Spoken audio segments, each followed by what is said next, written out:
लालची बहू। मनोहर अपने माता पिता के साथ एक छोटे से शहर में रहता था। वह एक कंपनी में काम करता था, जिसके पैसे से वह अपना खर्च और अपने परिवार का खर्च चलाता था। कुछ वर्ष बाद मनोहर की शादी हो जाती है। उसकी पत्नी का नाम रिया था। रिया एक बहुत ही लालची किस्म की औरत थी।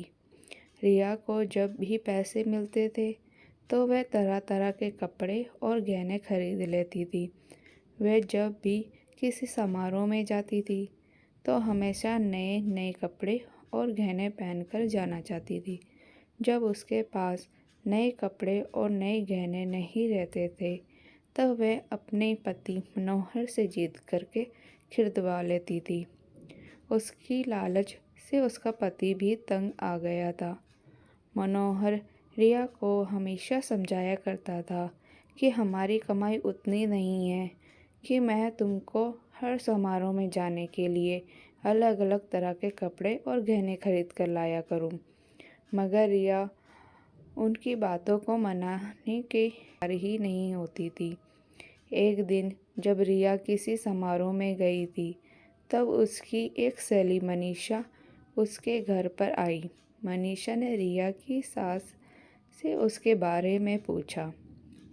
रिया की सास ने मनीषा को सारी कहानी बताई। मनीषा ने जब रिया को सबक सिखाने के लिए एक योजना बनाई, वह रिया के घर से सारा राशन लेकर चली गई और राशन के डब्बों में अपने गहने और नए कपड़े डालकर भर दिए।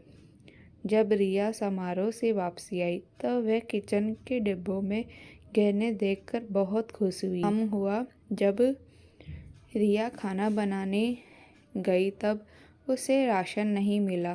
तब वह अपनी सास से पूछा, सारा राशन कहाँ गया? उसकी सास ने जवाब दिया, मैंने सारा राशन और घर का सारा सामान बेचकर तुम्हारे लिए गहने और कपड़े खरीद लिए हैं।